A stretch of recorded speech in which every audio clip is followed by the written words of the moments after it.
Gentlemen, thanks for coming today. My name is Brigadier Musallam al-Rashidi. It's from the UAE Armed Forces. It's my pleasure to address you today. And I recognize many of you here very knowledgeable about the situation in Yemen. I hope this brief will enlighten you about the operational environment, which is ongoing process. I will be honest about my insights to know the reality of the situation in Yemen. I was previously the commander of UAE Special Operation Command. In 2015 and 2016, I commanded the UAE Special Operation Task Force in Yemen. So with that, I would like to go over this map. This map here shows you clearly the red area here in late 2014 and late 2015. This area extends from Aden, goes all the way to the east of Yemen in Hadramaut province. This was dominated by Al-Qa'ida, AQAP, in terms of activities and presence and influence and even governance of Yemen, the south part of Yemen. Mukalla was the capital city of the Caliphate, as it was declared by AQAP. They were extorting roughly about 2 million a day. That's coming from oil revenues and coming from port taxation. Plus, they have looted the central bank in Mukalla. The estimate about $100 million in one night. Also, they freed a lot of prisoners from the same association. And it was force multiplier for Al-Qa'ida clearly to govern the city. So that was the situation, very bad. This clearly have changed. And the situation, the map here shows the situation as it is today. Al-Qa'ida is shrinking. AQAP operatives in the run. Their area of influence and presence is very limited to some areas here. And clearly their influence is reduced big time. And I'm going here to explain to you briefly today about how this was done in UAE, by the UAE operation. So I will go with this one here. Clearly, the political leadership, they made it #1 priority is to defeat Al-Qa'ida in Yemen. That's our enduring priority. We'll continue like this. The AQP has ebbed and flowed. They were tricky, and they're still tricky. They mastered the exploitation of domestic power vacuums. And if you see in this map here, which shows Al-Qa'ida, they had 2 times, I will show the flow of Al-Qa'ida, and 2 times when they took advantage of the situation. In 2011, 2012, during the Arab Spring, they expanded to ungoverned space.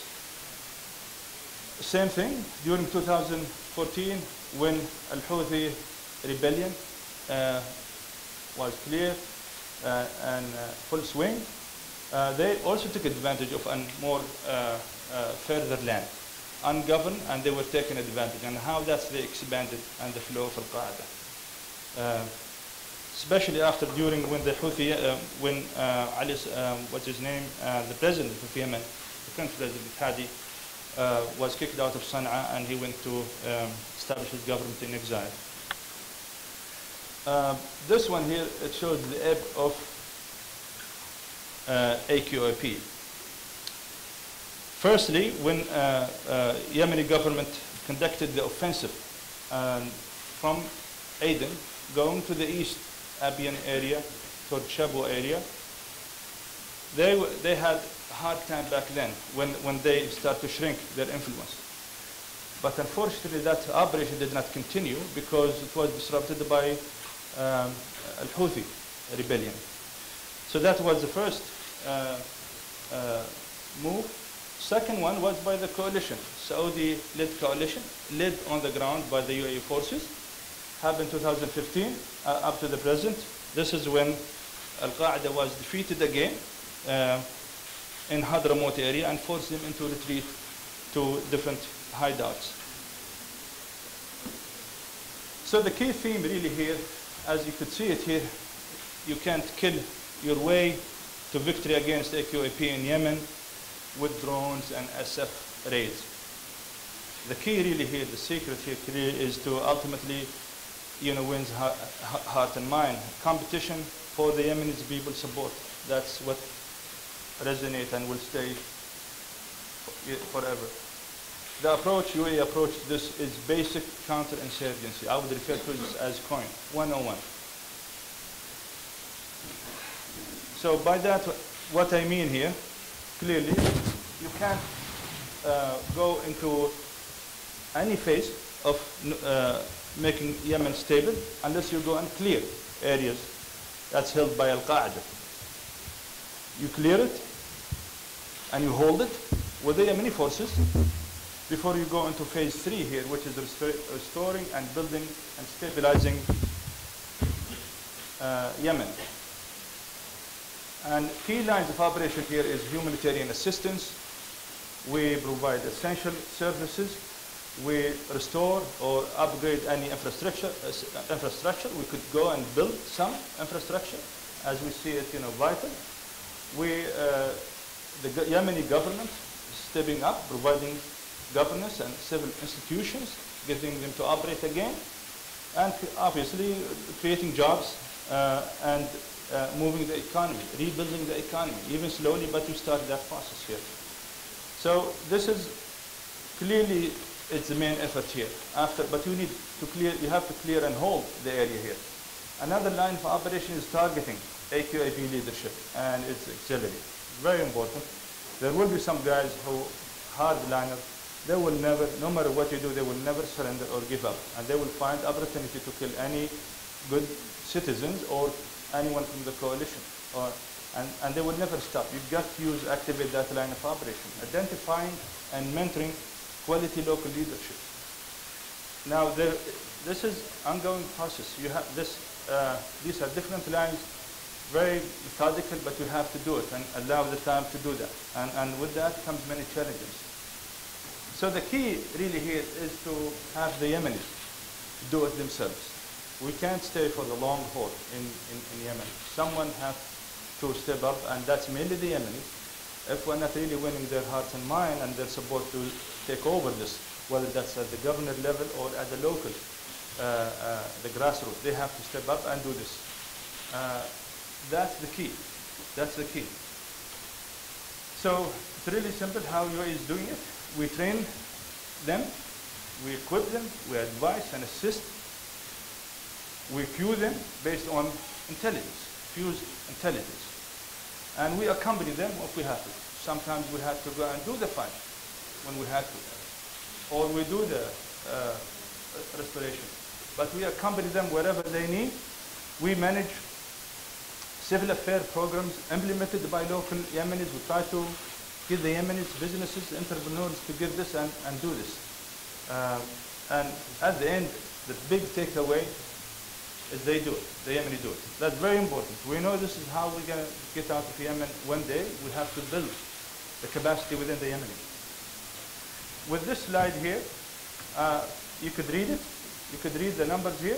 But this is significant here. Since April 2015, UAE has trained and equipped approximately 60,000 Yemeni forces. That's really significant. This tells the whole story here. We are not there. We are trying to do it for the Yemenis. They will do it. We hire them. We give them in our books. We train them. We raise the force. We sustain it. And we always advise whenever they need us.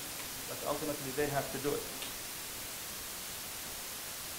Train and advise and assist and accompany the key pillars behind UAE COIN strategy. Restore and build and stabilize.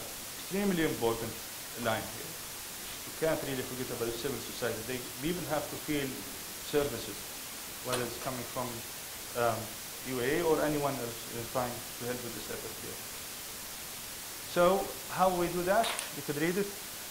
Probably Dr. Anwar could highlight more of this, but this is some of the things we in the military and with the Yemeni security forces try to create the environment for these things to happen. Recruiting and training and equipping, humanitarian assistance.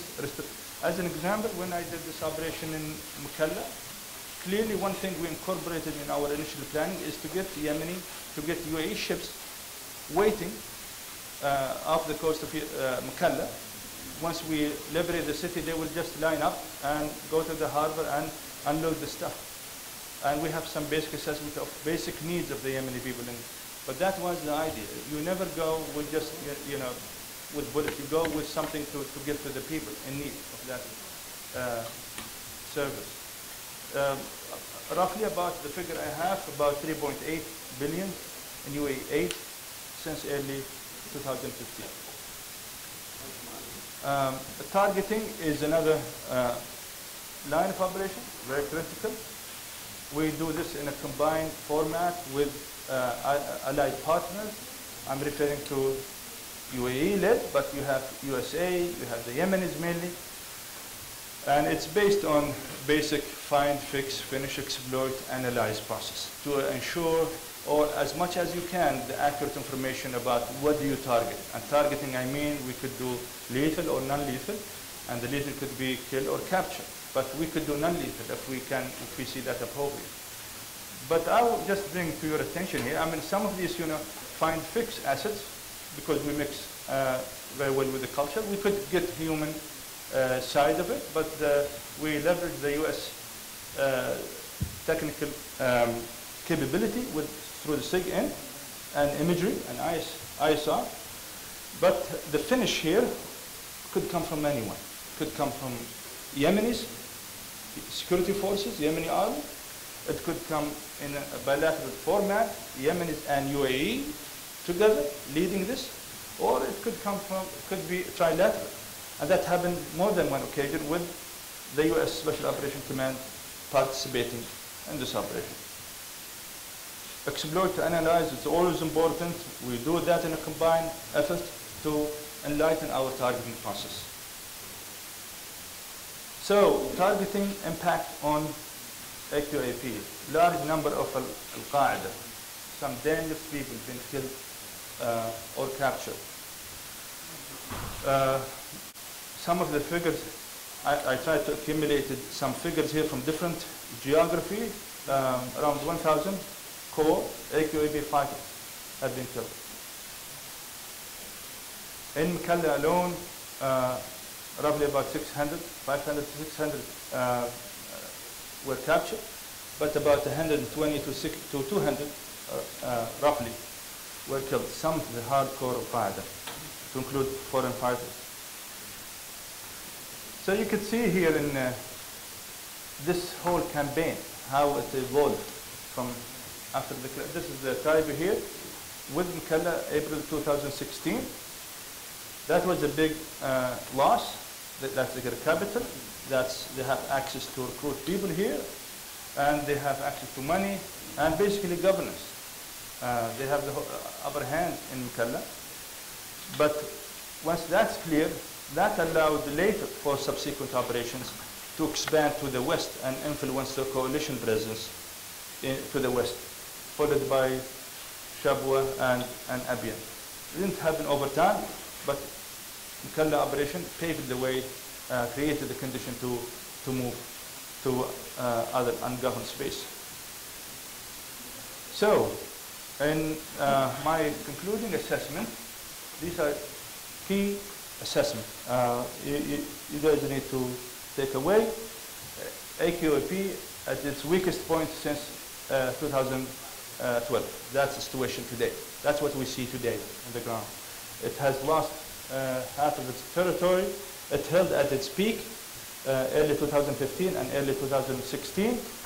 Counterinsurgency, CT or counter-terrorism operation have degraded AQAP overall. But the key thing, denying them their strategic safe havens, key financial hubs and reserve streams. Recruitment pools, that's a very important line. They don't have the time or the luxury of talking to the young kids. The young men lost their minds and the purpose. They are denied this, not anymore. So the recruitment pool is in Hadramaut, Disir, in Shabwa, Abiyan, Greater Aden. It's been denied. Our ongoing operation Reach through southern Yemen and eastern Yemen is denying AQIB the oxygen, so to speak, to freely exist. And most importantly, for everyone else outside Yemen and UAE and Arabian Peninsula, it is its ability to transport terrorism globally has been severely hampered. These dangerous people could go anywhere and do their operations for their own ideology anywhere. And thank God this has been denied. So if you wonder why, where are we going next, where UAE is going next, in principle, these are the things. We will continue. We will do more of the same until AQIB is finished. It's not finished business. AQIB is still, fighting, operating, trying to come back, trying to recruit, trying to finance. They will continue this, and we will never continue. We promise you this. Persistence, counterinsurgency, and CT operation, counterterrorism, to consolidate gains. It's very important as we leverage that gain and we consolidate that through all these lines of operation I just mentioned, irrespective of what's going to happen in the wider Yemen, politically or you name it. The UAE will continue until AQIB is broken as a regional and global threat. Thank you for listening. I hope that met your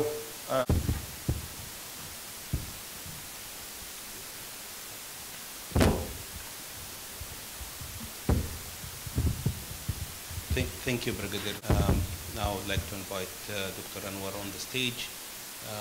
Can speak quickly on the latest update. And then after that, we're going to have maybe a couple of questions. We can take them and answer. To give you our narrative with regards to our counter-terrorism efforts and our counter-AQAP efforts, I thought it's also an opportunity to just touch briefly on some of the developments that we are seeing. I think the first thing I want to say is that our fight with regards to extremism and terrorism is basically at the core of the foreign policy. And for us, we don't really look at this simply as a remedy, because we understand that the issue of terrorism today is a major problem, not only in the Arab world, but beyond. I mean, we have been working against Al-Shabaab in Somalia, we've been working in Afghanistan, we've been working about various extremist and terrorist organizations, and this fits naturally into our commitment. And I think this is why also Brigadier Musallam said, regardless of how developments are in Yemen, we have a commitment to counter AQAP. I think that's the first thing I want to say. I think this is also an opportunity to also come and say that we also look forward to the consultation process that will actually start in Geneva on September 6th. This will be, as we understand, a prelude to shuttle negotiations and diplomacy by the UN envoy, and it will be signaling actually the start of a political process that will actually, will lead the way, hopefully, to a political solution. The UAE, as part of the coalition, has always voiced its, opinion that Yemen needs a political solution, and I think this is something that we have to keep saying, and that in many ways the military dimension is one that is necessary to lead a political solution. I think that is an integral part of the coalition's policy, and it is also an integral part of our approach. And we still believe that the main obstacle to a political solution is the Houthis. They are the ones who have actually undermined all the previous initiatives by refusing the pullout of militias and heavier weapons from urban centers to start the political process.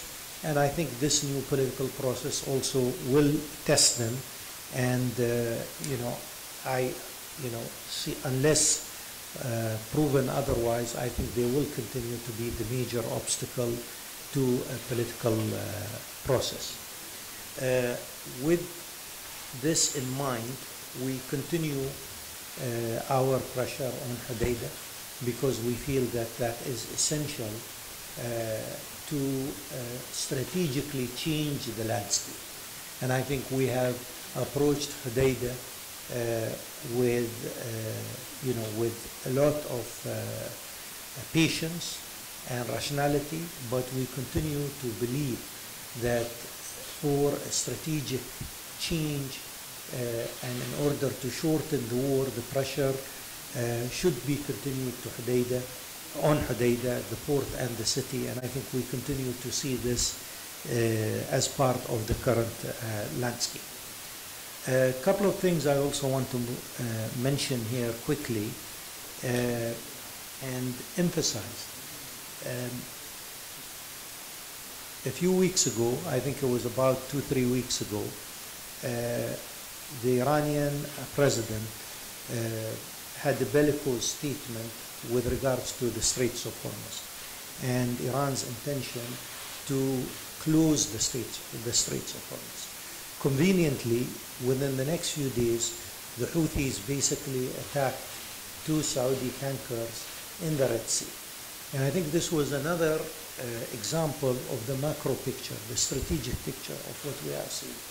The strategic picture of a militia working not totally independent of Iran, but is another proxy of what Tehran does very well in this region, which is basically to try and work through its proxies. So clearly that relationship is not lost on us. And while others perhaps sometimes don't understand this, we are not going to or willing to accept that there will be a strategic shift in the region towards Iran's favor by accepting also the Houthi dominance or domination of Yemen. We will not accept that because we understand that as tough as the job is right now, it will be much tougher if we accept that sort of thing. My final comment is, of course, we are concerned with the humanitarian situation in Yemen. And we are doing everything we can, the coalition, Saudi Arabia, the UAE, to alleviate the burden of a war. Any war has its burden.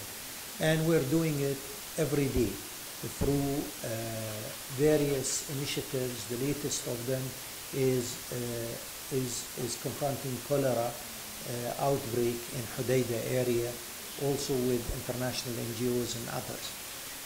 And I think this is something that we work all the time, and this has actually been one of our guiding lights when we have been addressing the Hodeidah, the operation in Hodeidah. However, I would also urge various friends and NGOs and others in the international community that they should also be, I would say, in their scrutiny as detailed with the Houthis also, not only with the coalition. Look at the million mines that have been planted in Yemeni neighborhoods and roads, etc. by the Houthis. Look at the large mobilization of child soldiers. Look at the indiscriminate attacks also on Saudi cities. So clearly, as you are, quite, I would say, upfront in scrutinizing in what the coalition is doing and the effects of coalition action also, I think it's also important that you also look at Houthi actions, and you look at also how the Houthis today are treating the population of Hodeidah through trenches, through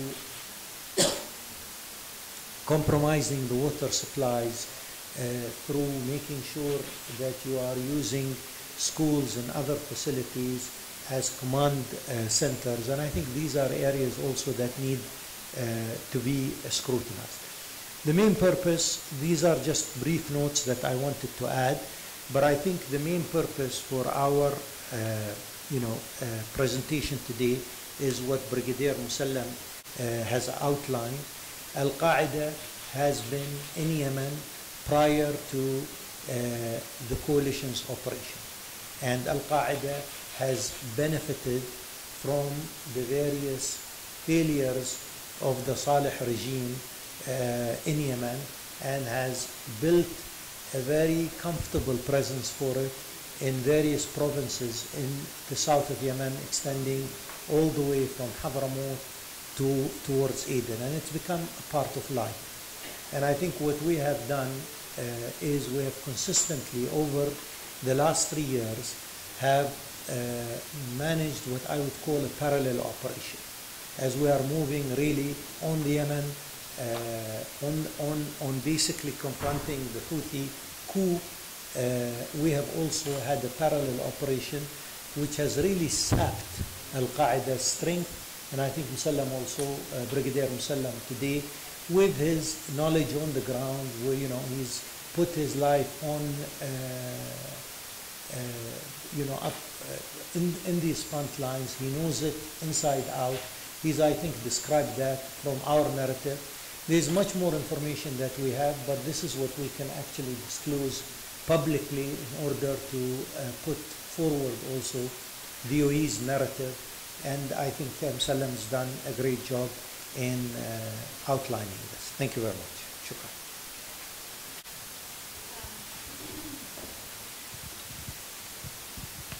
Zainab from Bloomberg. Mr. Qurqash, so one question regarding the Turkey situation. What's the view of the UAE on what's happening? I'll be very happy to speak about anything on Yemen. Thank you. Anjana? Thank you, Dr. Qurqash. I just came back from Yemen, and we have seen the situation from the ground. So could you please tell us, 60,000 Yemeni soldiers have been, Yemeni armed forces have been trained by the UAE, and there are various, rebuilding efforts taking place. So when you talk about your intention of staying in Yemen till Al-Qaeda is finished, do you see a point where the Yemeni forces can do it themselves? Thank you. I think, first of all, it's interesting to understand the model. I think that in various areas where there has been an effort to confront a terrorist organization, and we see this with the ISIS model, and we see it with the AQAP in Yemen. I think the UAE came with quite a novel and I would say very successful model. So basically, the model is to try and train quickly a force within the same locality, and to embed also and lead that force with your own men on the ground in order for you to enable that force, and at the same time enable in order also to show that the local force that we are also committed to this. And of course you've got intelligence coming from what I would say needed sources here. So clearly this has been a very, very successful model of localized forces that it is in the interest of that locality to defeat Al-Qaeda, but with that locality you've got the knowledge and you've got also the presence of actual coalition forces, in many cases Emirati forces, with them. And that model, I think, has been very successful. As we say that, I think one of the views that we have is on two fronts. We need to finish the job on Al-Qaeda. I think the first front is AQAP is not a threat to Yemen only. AQAP is a threat worldwide.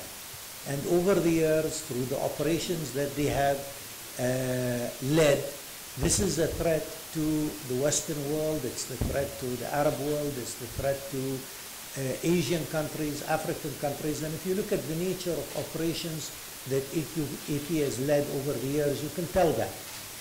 So clearly we do have a responsibility here in addressing that issue.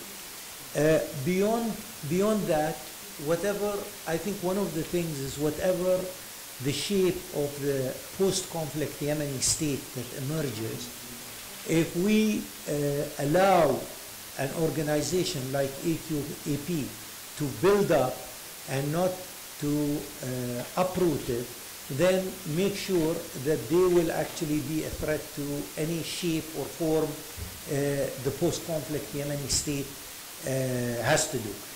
It comes back to your question, is what shape will our presence be, post-political agreement? I think this is something that is perhaps speculating right now. But, we feel that some sort of presence is needed because we feel it's not only for Yemen's sake, but for the region and beyond sake that we do actually uproot AQAP. Yes, the good news here, most of these 60,000, these guys are in the front line fighting AQAP today. So we could really assure you now they've taken the lead, they've taken the fight to them, not just in terms of restore and stabilize, but also to go after AQAP. That's a good sign. And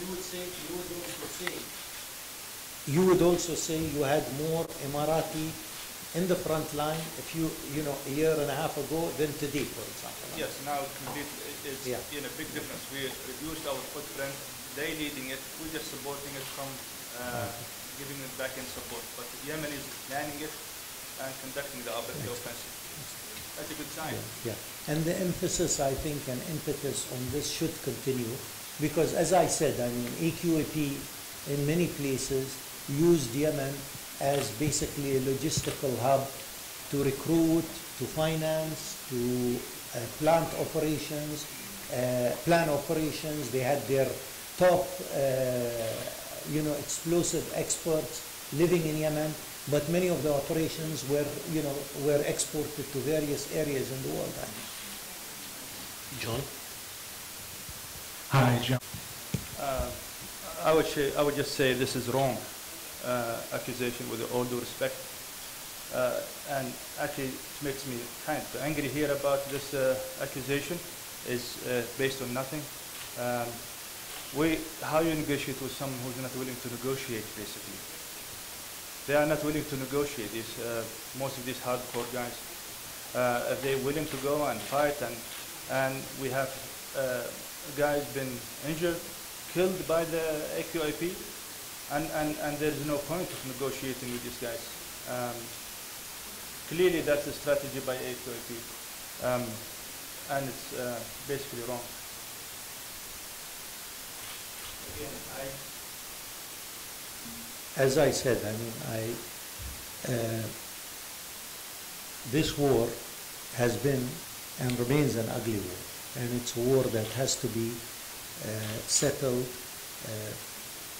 regionally in terms of ensuring that we don't really have a southern Hezbollah suddenly in our midst, and also in Yemen, where Yemenis have to come together and resolve this politically through the UN-led process.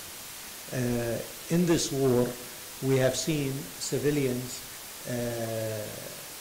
shot at, bombed, killed, and unfortunately, as I say, this is really part of any confrontation that we have to do. I really don't have anything else to add except to say that there are issues that are related to war. War is not something that can be actually a clean operation. unfortunately. I have to say that. And I'm not going to come and sit here and say war led by us can be a clean operation. But I think from another perspective, I say that I accept that the coalition is criticized for some of the humanitarian occurrences and some of the humanitarian I would say weight of this war. But I would say also that all parties also need to also accept their part in what we are doing today. Now, having said that, we are doing in parallel what we can in order to support the humanitarian situation in Yemen.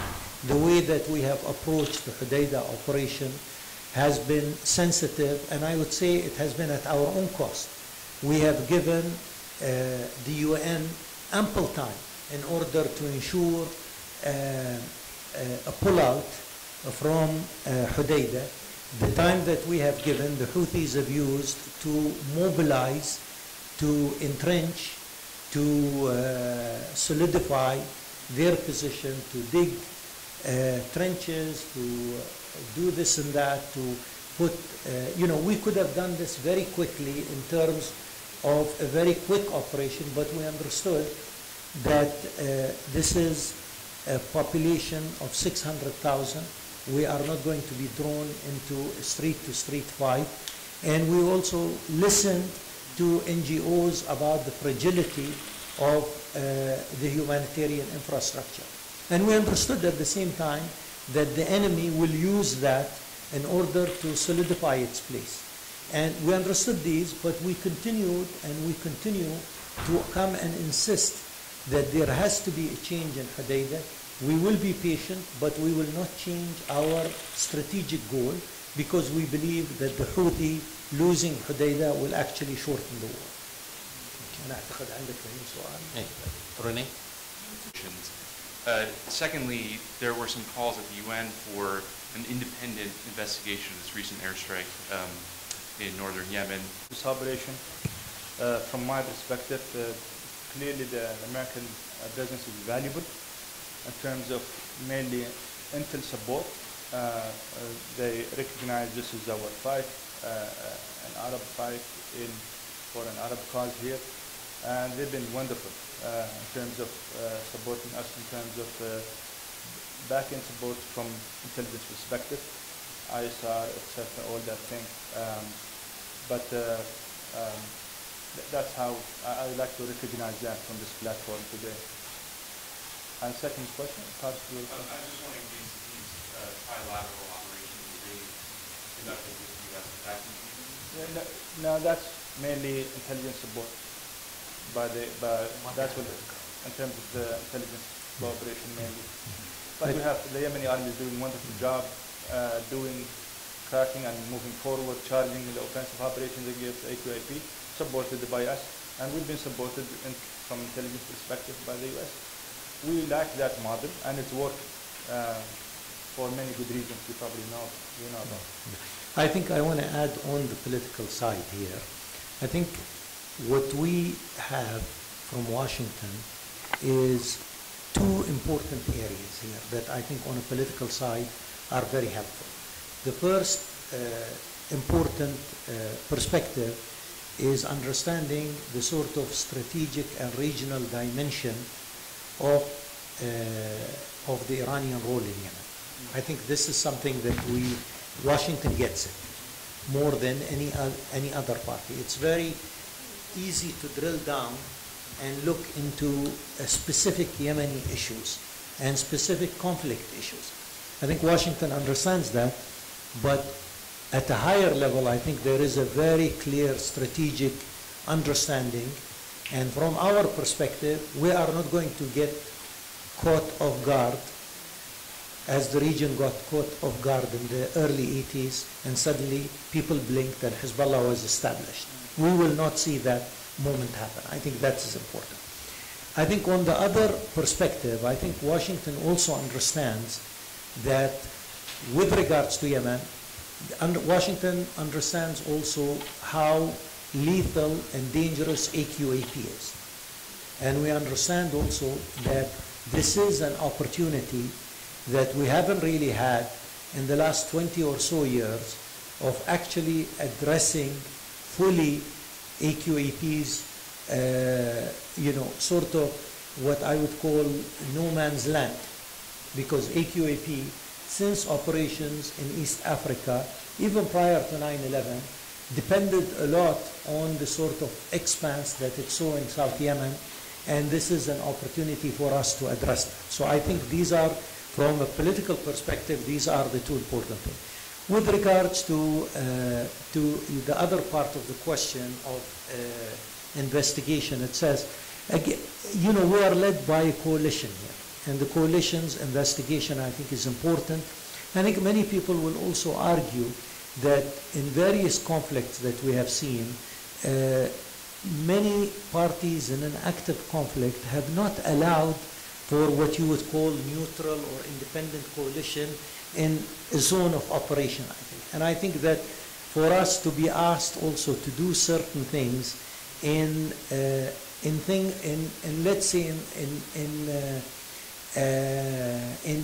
in conflict areas like Iraq or Afghanistan never took place.